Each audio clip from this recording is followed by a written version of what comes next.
Hey there, Johannes Keating here. I am running a couple of groups where we watch my work through the lens of both traditional and non-traditional ways of working with ISTDP and the ISTDP principles. So I'm going to go over a brief PowerPoint presentation. It serves as the theoretical component of these groups.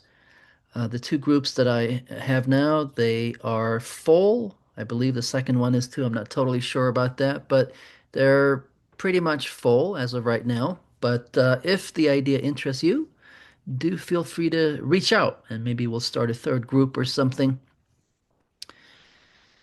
Discipline and flexibility are two essential components of being an effective ISTDP therapist. In my estimation, we must first cultivate discipline in our understanding and application of the traditional formats before we can branch out and find creative, individualized applications of the foundational principles. So, my teaching groups are designed to showcase work that both adheres to and deviates from the traditional formats, illustrating how fidelity to structure enables creative freedom.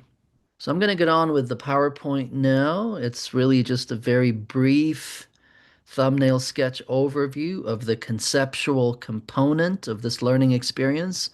It's not at all meant to be exhaustive, far from it, but hopefully it'll be a framework that will help us organize the learning ahead of us. Traditional and non-traditional applications of ISTDP principles. Standard format. Again, this is the quick and dirty version, by no means exhaustive, really just a thumbnail sketch. But this is the major mobilization protocol through unremitting pressure and challenge, also known as the vertical format. Here, the clarifications are minimal in the service of rapid mobilization. And requirements include a strong conscious therapeutic alliance, sufficient ego adaptive capacity, and clear patient signals, verbal and nonverbal, indicating a green light to press ahead. So that would include anxiety being discharged in the skeletal, voluntary muscular tissue, size, hand wringing, body posture, leaning forward, a balled fist, and then verbal indications like, I want to do this. I don't want to spend another minute of my life with this agony. Verbal confirmation, sincerity in the voice, and then anxiety signals indicating that the striated tissue is containing the anxiety. Moving right along, the restructuring graded format of ISTDP. This is best depicted in Davinlou's case of the woman with a machine gun on page 51 of Unlocking the Unconscious. If you have not read this case already, I highly recommend it. It's absolutely phenomenal and it gets to the heart of the restructuring graded format. This is the titrated mobilization protocol or graded mobilization. It's to build capacity and substitute regressive defenses with higher order defenses. Here, we typically engage in extensive clarifications around the triangles and around the overall therapeutic process. And it's about switching stations on the triangle of person, for instance, moving from the T to the C and back to the T, typically. Also utilizing the P at times as well. It's on and off pressure while gradually moving toward capacity thresholds. So applying a pressure one and then backing off, and then a pressure two and then a backing off, pressure three and a backing off. So this builds capacity. Also, this is about separating feelings from anxiety and defense through facilitating feelings and impulses at lower levels of intensity. And the suitable candidates, they're people who internalize aggression, leading to severe depression, and they struggle to differentiate the corners of the triangle of conflict. Typically, these are the folks who rely on regressive defenses and they exhibit highly egosyntonic resistance. These patients require restructuring of defenses and the gradual development of greater capacity to tolerate the anxiety evoked by more forceful approaches. And then psychic integration. This is the third and last of the traditional formats. So this is about cognitive explorations and interpretations in the service of integrating split-off ego states, facilitating insight and improving overall self-reflective capacity. Here we cognitively link patterns and themes connected to the two triangles and the overall process. Here, we're not aiming to reach affective capacity thresholds. Instead, the focus is more on facilitating insight and integration rather than mobilization. And it's necessary for those with significant fragility who have deficits in their integrative function, meaning they have a difficult time containing and holding complexity, mixed emotions. So this takes us now to the non-traditional methods and creative adaptations. These are out-of-the-box interventions that can occur within any of the traditional formats. And the creative interventions, they're original in how they're applied and integrated into ISTDP, but they're probably not original per se.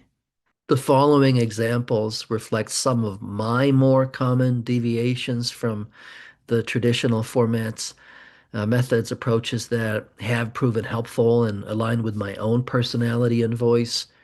But creativity by definition is potentially limitless. The goal here is not only to teach you some new procedures and techniques, but actually to inspire each of you, each therapist, to bushwhack their own path, to apply ISTDP flexibly and creatively in ways that reflect your own individuality while staying rooted in the traditional formats.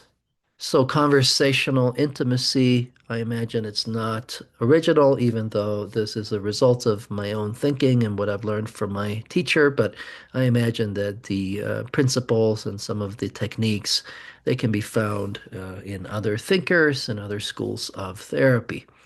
But anyway, the idea here is that we use a lower criteria for what constitutes successful patient engagement in the therapeutic task. So, for instance, when a patient begins to be more open and forthcoming, even though it may not represent an unlocking of the unconscious, we might actually feed back to the patient that this seems to be you taking down the wall. Just to acknowledge, you know what, I actually am really mad at him or her, that even though that may not be an unlocking, it might represent a significant shift from the patient's starting point and represent a kind of lowering of a wall. And so feeding that back to the patient, letting them know it seems like you're beginning to take down a wall here.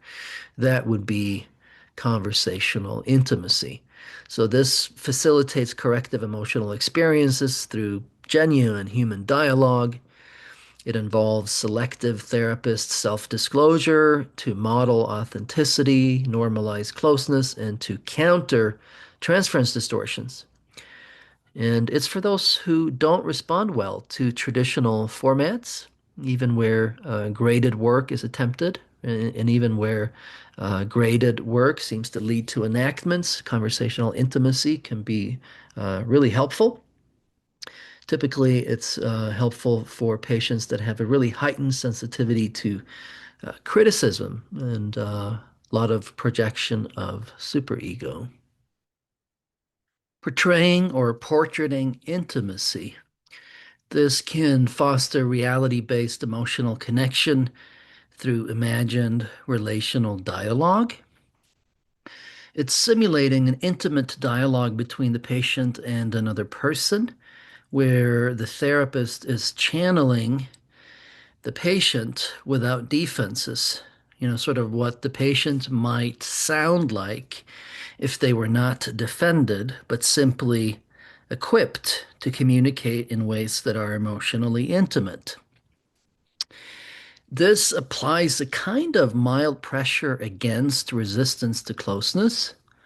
It seems to loosen defenses and normalize emotional intimacy. It conveys the message that the kinds of emotions that we all have, they are ordinary, and it can be an ordinary act to convey what we're feeling in a way that's intimate as opposed to distancing or indirect. And it can correct distortions of reality by helping the patient imagine the other person more accurately rather than through projections or splitting.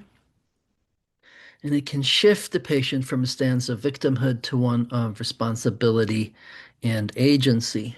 And I understand that all of this probably sounds pretty abstract. And so hopefully I will bring this to animation and life through the teaching videos that you'll see if you're part of one of these groups. And then giving voice. This is about encouraging the patient to give voice to different feelings or different parts of themselves, typically at a lower rise of affect. It supports the dystonification or the decoupling between patient and their defense. It supports a kind of gentle mobilization process that is more about drawing the patient out and inviting rather than the traditional forms of pressure aimed at intense mobilization. And it supports restructuring, capacity building, and corrective emotional experiences. Restructuring autonomy. This is about restoring the capacity for connected autonomy in patients for whom attachment triggers annihilation anxiety, facilitating an experience where the patient can remain autonomous while also being emotionally available and connected. In deeply traumatized individuals, closeness equals loss of autonomy. So until that's restructured, avoiding an open collaborative relationship with the therapist actually makes sense because the opposite would be experienced as loss of autonomy. And what could be worse? And this is necessary for deeply traumatized individuals who cannot yet maintain a sense of self or autonomy while also being in emotional contact with another person.